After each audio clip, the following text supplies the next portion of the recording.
हम वन अवश्य जाएंगे।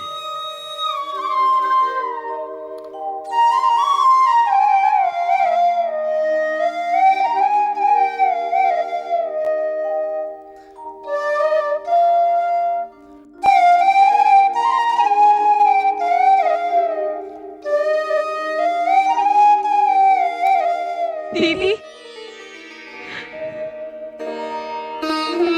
दीदी, मुझे क्षमा कर दीजिए दीदी, मुझे क्षमा कर दीजिए। मैं एक नीच स्त्री हूँ। मेरी जैसी पत्नी किसी पति को ना मिले, किसी पति को ना मिले। और आप जैसी बड़ी बहन हर किसी को मिले।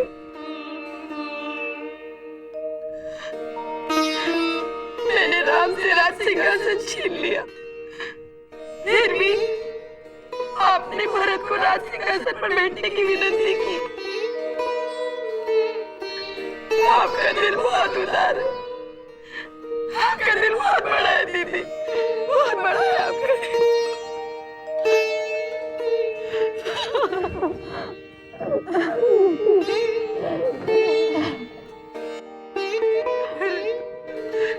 परंतु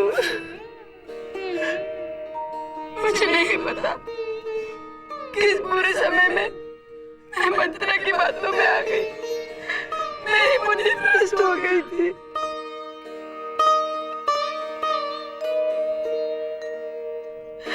मुझे क्षमा कर दीजिए दीदी, मुझे क्षमा कर दीजिए। बस करो ठीक है, बस करो।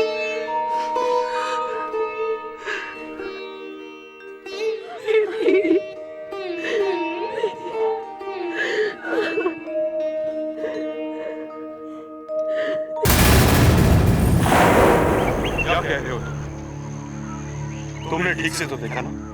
रथ पर सूर्य की पताका है महाराज, और उस रथ पर भरत और शत्रुघ्न विराजमान है। उनके पीछे सेना भी है। किंतु भारत वन में सेना लेकर क्यों आएगा? राम और लक्ष्मण दो ही तो है महाराज। मन में आया होगा कि कल कहीं अयोध्या के राज सिंहासन पर अपना अधिकार जताने के लिए न आ जाएं, इसलिए दोनों को वन में ही मार दिया जाए। मेरे होते हुए मेरे राम जी को कोई टेढ़ी नजर से देखेगा तो मैं उसकी आंखें निकाल लूंगा। मेरे राज्य की सीमा को पार करने से पहले उन्हें मेरी और मेरे सैनिकों की छाती को कुचल कर निकलना होगा। हम भारत को गंगा पार नहीं करने देंगे। आओ। क्षमा कीजिए निषाद राज, आप बिना सोचे बिना विचार के युद्ध करने के लिए तैयार हो गए। भरत आपके प्रिय श्री राम के भाई हैं। श्री राम ने आपको उनकी सहायता करने के लिए कहा था और आपने उन्हें वचन भी दिया था। स्मरण है ना आपको? हाँ। वृद्ध ने उग्र निषाद को रोका, कहा कि तुम्हें हुआ है धोखा। कोई छल कपट को गले से लगाया अयोध्यापति। निषाद राज, राम भैया ने भी आपको गले लगाया था। आपसे गले लगकर मुझे ऐसा लगा कि मैं राम भैया के गले लगा। पता नहीं मैं इस योग्य हूं या नहीं, पर मुझे क्षमा कर दीजिए।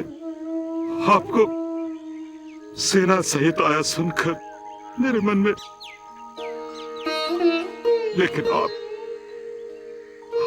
तो सचमुच मेरे श्री राम का दूसरा रूप है। मेरे श्री राम ने सत्य ही कहा था, आप सचमुच महान हैं। राम भैया मुझे याद कर। हाँ, रात भर घास की शैया पर सोए सोए आप ही के बारे में बातें करते रहे। क्या मेरे राम भैया घास की शैया पर सोए। हाँ, उस वृक्ष के नीचे घास की शैया पर माता सीता और श्री राम सोए थे। निषाद राज, मुझे शीघ्र से शीघ्र मेरे राम भैया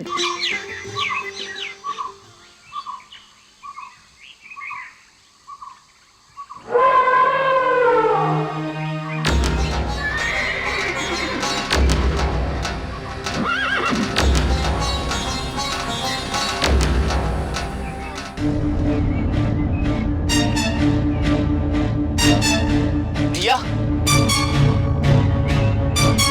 भैया, भैया, लक्ष्मण, क्या हुआ? वो कोई दूसरा नहीं हो सकता भैया, क्योंकि चारों ओर सूर्य पताकाएं लहरा रही हैं।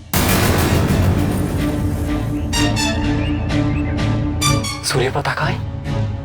कहाँ? साथ में सेना भी लेकर आया है भैया। सेना? कौन? और कौन आएगा हम पर आक्रमण करने? आपका प्यारा भाई भरत। क्या कहा तुमने? भारत आया है? कहाँ है वो? परंतु भरत यहाँ वन में क्यों आया है? आप ये क्यों नहीं पूछते भैया कि वो अपने साथ सेना लेकर क्यों आया है? भरत के मन में कुटिलता आ गई है भैया।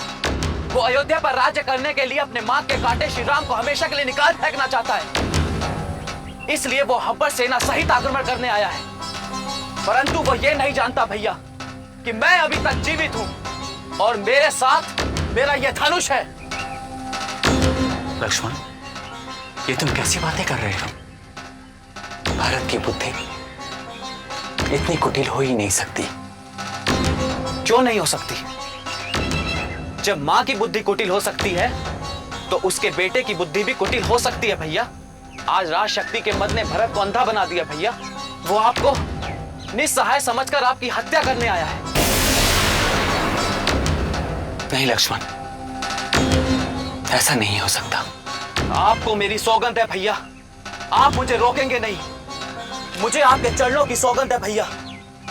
आज मैं भरत को जीवित नहीं छोड़ूंगा। लक्ष्मण, तुम क्रोध में आकर अपनी बुद्धि का प्रयोग करना भूल रहे हो। तुम केवल संदेह कर रहे हो। भरत को तुमने जानने का प्रयास ही नहीं किया। भरत के समान भला भाई तो विधाता की सृष्टि में ना देखा है और ना सुना है। उसे यदि ब्रह्मा विष्णु का भी पद मिल जाए तो भी भरत को उस पद का कोई मोह नहीं होगा। दोपहर के सूर्य को अंधकार निकल सकता है। मच्छर की एक फूंक से सुमेरु पर्वत उड़ सकता है। ये पृथ्वी आसमान पर सवार हो सकती है, परंतु भरत को राज्य का मोह नहीं हो सकता। तुम्हारी सौगंध लक्ष्मण, भरत जैसा पवित्र भाई तो कोई भी नहीं है। आपके इसी शीतल और सरल स्वभाव के कारण आपके हाथ में आया हुआ राज्य चला गया। सारी प्रजा आपके साथ थी। महाराज को विवश होकर भी आपका राज्याभिषेक करना पड़ता। परंतु लक्ष्मण, यदि तुम्हें राज्य की लालसा है तो मैं तुम्हें विश्वास दिलाता हूं कि मेरे एक संकेत पर भरत तुम्हें वो राज्य दे देगा। नहीं भैया, मुझे राज्य नहीं चाहिए। परंतु भरत के मन में पाप हुआ तो, उसने हम पर प्रहार किया तो? भरत हम पर प्रहार करेगा नहीं लक्ष्मण, तुम अपना विवेक खो चुके हो। आपको मेरी सौगंध है भैया, आप मुझे रोकेंगे नहीं। शैल शिरोमणि गिरि प्रमुख आमद गिरी है नदी पयस्विनी के निकट बसे लखन सिया राम पर कुटी है धाम। भैया, भैया,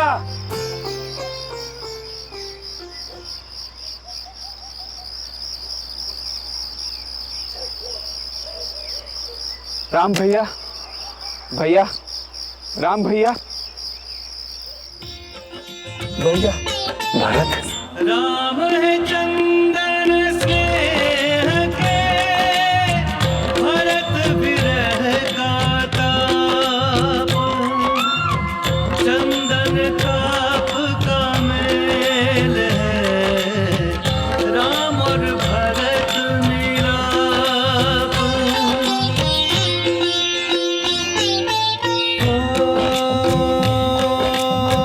दोनों भ्राता मिल रहे ऐसे,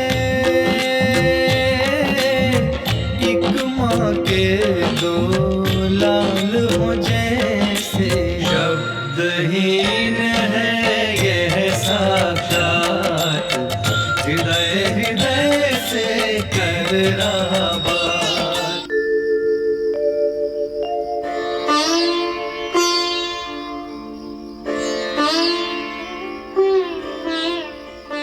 भरत, मेरे भाई। नहीं भैया, मैं आपका भाई नहीं।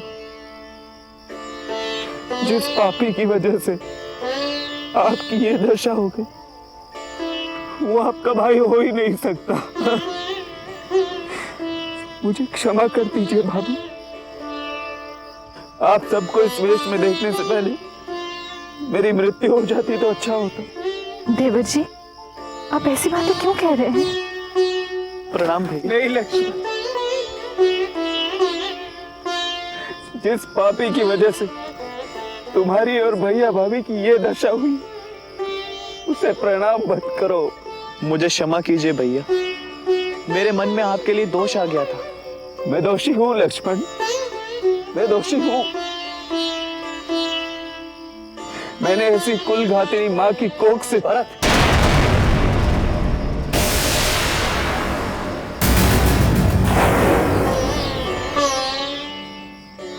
मां के प्रति अपशब्द, वो भी तुम्हारे मुख से। तुम तो धर्म के अवतार हो। मेरे सभी दोष क्षमा कर दीजिए भैया। मैं अपने पापों का प्रायश्चित करने के लिए ही यहाँ आया हूँ। भरत,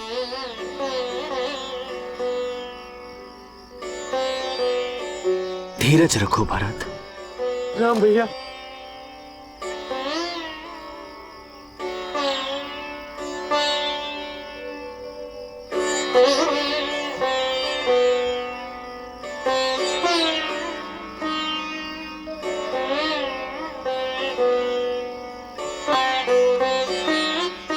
लक्ष्मण भैया,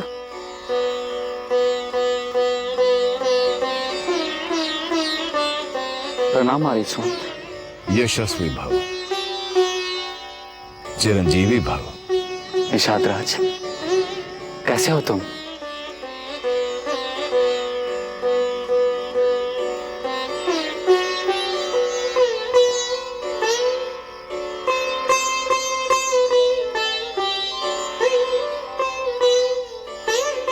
आपसे मिलकर सारे संताप मिट गए प्रभु।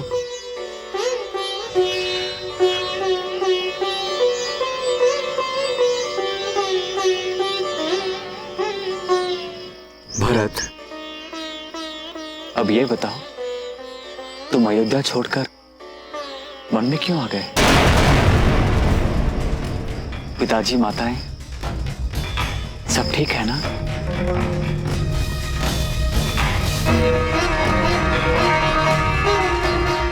क्या हुआ भरत? तुम चुप क्यों हो? सब ठीक है ना? पिताजी। हाँ, पिताजी कैसे हैं? सब ठीक है ना? पिताजी हमें छोड़कर